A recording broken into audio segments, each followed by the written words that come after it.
Hey guys, welcome back di Jason Amus Show.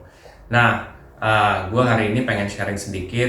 Perlu nggak sih kalau kita itu mengecek reksadana kita secara sering? Nah, menurut pendapat gue sendiri, kalau kita mengecek reksadana sebenarnya nggak harus sering-sering amat ya. Jadi tapi kalian harus ada evaluasi setiap mungkin 6 bulan, 1 tahun itu bisa. Kalian evaluasi dalam arti cek nih reksadana kalian tuh seperti apa. Nah, evaluasi yang kalian lakukan itu tujuannya adalah untuk mengecek nih apakah manajer investasi ini kondisinya bagus atau tidak. Dalam arti bagusnya itu apa? Ada kesangkut kasus ataupun tidak, atau mungkin ada bermasalah atau tidak. Itu yang biasa gue lihat ya.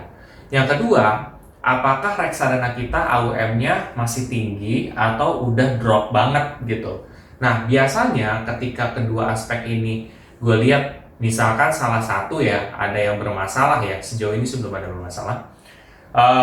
Kalau AUM-nya drop banget gitu, bahkan sampai puluhan miliar, nah itu gue udah mulai was-was gitu. Bukan was-was sih, lebih harus meneliti kembali kenapa bisa segitu gitu.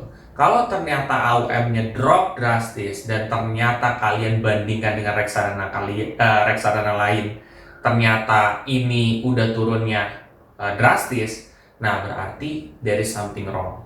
Kenapa bisa jadi seperti ini? Kalian coba lihat di Google. Kalau ternyata di Google ya, oh ada masalah ini nih, ya udah, itu terserah kalian. Kalau gue pribadi, ini gue tidak menyuruh kalian ya. Ini gue tidak menyuruh kalian, sekali lagi. Ini kalau gue pribadi, ya. Kalau gue pribadi akan tarik dana tersebut dan gue reinvest di reksadana yang mungkin tidak bermasalah ataupun lagi oke nih secara AUM-nya tinggi. Jadi AUM tinggi itu penting, reputasi lebih penting gitu. Ketika dua-dua tersebut itu bisa, nah makanya di situ udah reksadanya bagus. Jadi intinya yang daripada saya omongin adalah evaluasilah secara berkala, dan setelah evaluasi kalian bisa menentukan ini bagus ataupun tidak. Dan mudah-mudahan dengan cara seperti ini kemungkinan kalian untuk manajer investasi gagal bayar itu kemungkinannya jadi lebih kecil banget. Kalau kalian merasa video ini sangat bermanfaat, kalian bisa share aja ke teman-teman kalian yang lain. Dan jangan lupa untuk subscribe, like, dan komen di video gue.